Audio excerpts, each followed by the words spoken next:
What's going on, guys? Welcome back. Hope you're all doing well and you're ready for a wrestling review. Not a retro one, that's not it. We're talking about today's wrestling, and the standards of today's wrestling are so much better. That's what I've been told. So I've been told today's standards are so much better.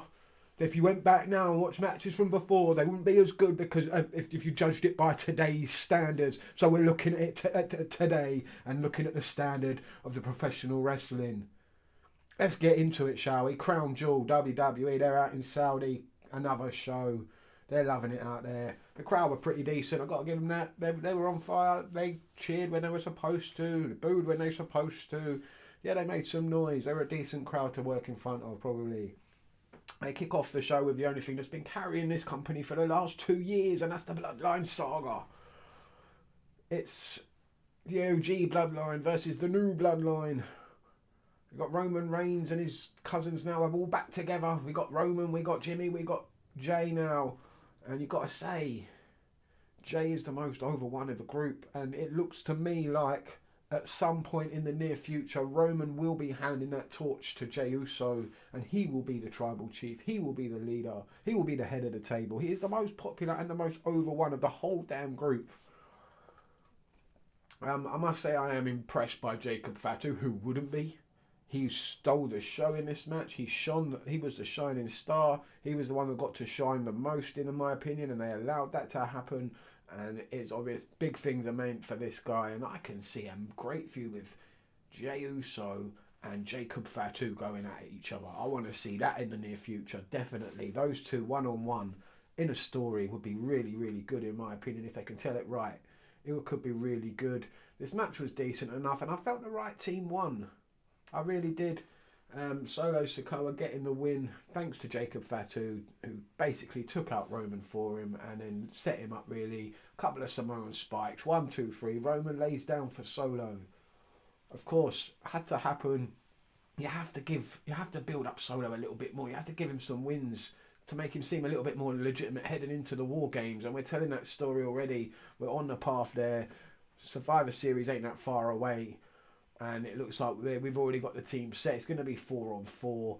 I can't see them adding any more Samoans to this. It wouldn't work, in my opinion, at the moment. You have to just leave it as it is. OG Bloodline versus the new Bloodline. There's 4 members of the new Bloodline, and there are 4 members of the OG Bloodline. As many don't seem to like it, but Sami Zayn is a member of the OG Bloodline, and here he comes, running down to the ring to save the day, to save Jey Uso. And ends up kicking Roman in the face. That was a good moment though, Sami Zayn coming back into the Bloodline. I love Sami Zayn in the Bloodline. And where this is going for all of them, I don't know what happens afterwards. Like I said, I do believe Jay should be a main eventer. He doesn't really need to be around this, in my opinion. He was doing really well before this. And now he's been sucked back into the Bloodline story. If they're going to do anything from that, he should be the head of the table. Roman should pass him the torch after WrestleMania, in my opinion. He has that match with The Rock, which we're all expecting, and Jimmy or Jay has a match with Solo or something like that to determine who is going to be the new head of the table. In my opinion, that's the way it should go. Jay should be the new head of the table. Roman's been great. Don't get me wrong, but I think we're not going to see much more of Roman Reigns in the near future. So we need someone who's going to be around a bit to actually lead the Bloodline, and it's got to be Jey Uso, hasn't it, really? And I'd like to see that happen at some point. But this was by far the best match of the whole damn show. Everything after it pretty much was. It went downhill fast, especially the next match. This felt like it should have been on an NXT pre-show, or NXT weekly TV show. What are they doing in the ring? I'm told that today's standards are so great. That was fucking awful. Botch after botch after botch. Just little spots here and there. No storytelling. No reason why they're out there in the first place. Yeah, there's tag team titles on the line. Half of the time you didn't know who the legal person was, and they didn't know who the legal person was at some points in this match. It was an absolute mess. A 4-way tag team match. And yeah, some of those girls shouldn't have been anywhere near a wrestling ring. Exposing themselves, especially that new team. I'm not too sure who they are. They came from NXT a little while ago. Metaphor, Lash Legend and Jakara Jackson. My goodness. We only saw little bits of them. What we did see, yeah, they ain't nowhere near ready to be on a pay-per-view. It's a joke when you think about, when we talk about Bronson Reed in a minute, that these girls are pay-per-view, are getting on a pay-per-view already, and they're nowhere near ready. Kairi Sane was decent. Io Sky, very good. I like some of the spots they did, but how many times do you want to see someone jump off a top rope? I mean, it looked pathetic. They're all standing there waiting for him to fall. It is stupid. And then they all get up, and then another one does it. Then they all get up, and another one does it. Just ridiculous wrestling, in my opinion. It wasn't good. And I'm not a big fan of Jade Cargill and Bianca Belair either. What's going on there with them? Those two should be main eventing. They should be fighting for world titles, not... Nah, man. They need to break them up as soon as possible. It's not working. This women's tag team division is not working. The highlight probably was Chelsea Green. She was entertaining, she always is. But I'm not a big fan of Piper Niven either. Anyway, less said about that match. It wasn't good. And it shouldn't have been anywhere near a pay-per-view. It was bad. Seth Rollins versus Bronson Reed should have been finished after that first tsunami. What the hell? Okay, they start outside the ring with a brawl. Understandable. Seth got injured by Bronson. Then Bronson takes advantage, beats the shit out of him, throws him in the ring, hits him with a tsunami, get the pin, 1, 2, 3, and we're out of there. You've made Bronson Reed. You've elevated Bronson Reed up to that status, maybe around where Seth Rollins is. But instead, what do? What do you do? He goes for another one and Seth moves. And then you have, what, another 20-minute match?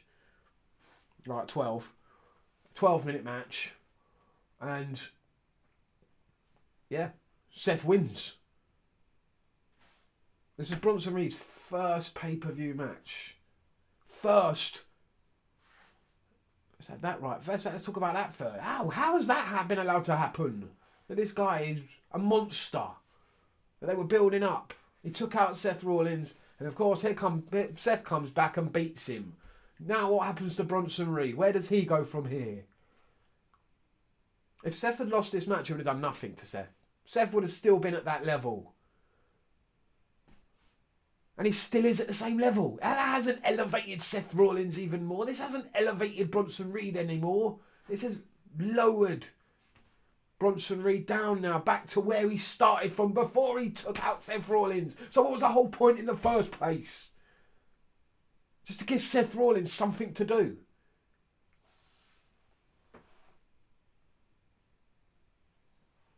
Then we got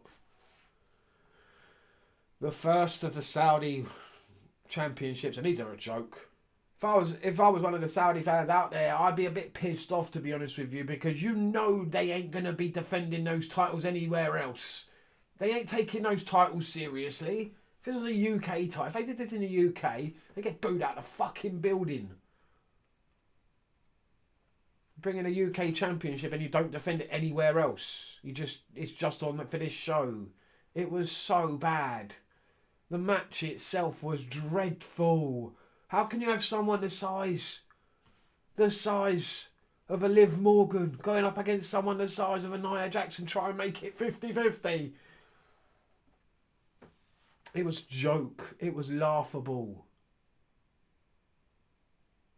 Laughable match. It was terrible. The only good bit was when when the other people got involved and the match ended.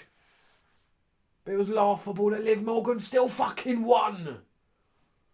Nia Jax stumbling around trying to sell. It was dreadful. Dreadful match. All those people getting involved. It just made it even worse. It really did. It didn't help.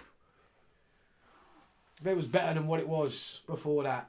It was entertaining with Tiffany coming out and with Dom and with Raquel Rodriguez Gonzalez, whatever we're calling her now. They took your eyes off of what was going on in the ring for a minute. But they didn't help the match at all. Really didn't. It was a bad match. Dreadful. And I'm told the standards of today are so fucking good. I'm not seeing it. LA Knight retained the title in probably one of the better matches of the show. I didn't mind this triple threat. It was decent. But there was no real heat there. No real oomph to the match. It was just a match. It was just a triple threat match. It was just there on the show, and LA Knight gets the win, and now what? What have they done with LA Knight since he's won this title? You ask. Answer me that question, please. Has he had any hard matches, decent matches, good feuds? Wouldn't know. Wouldn't be able to tell you. This was an okay match. I've seen better triple threat matches. Nothing really to scream about.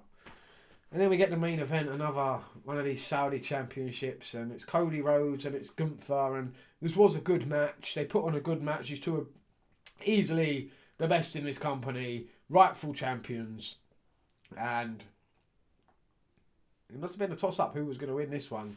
But they go with Cody, quick pin, and yeah, he needs to get rid of that crossroads. He needs to come up with a new finisher now, because everybody's kicking out of it now. It's not really a finisher anymore when you have to hit it like 5 times. A finisher should finish them. It annoys me so many times when they have to hit like 50 of them to win the match. But yeah, other than that, this was a good match. Gunther's fantastic. Cody's very good. This was a good match by today's standards. Let me know what you think down below. Overall, yeah, I'm not impressed. Not really. This wasn't one of the better Saudi shows. This wasn't one of the worst ones, but it's somewhere in the middle, in my opinion. I wasn't overly impressed with it. Let me know what you think down below. Thanks for watching. Smash that subscribe button if you like what I do, and I'll see you next time.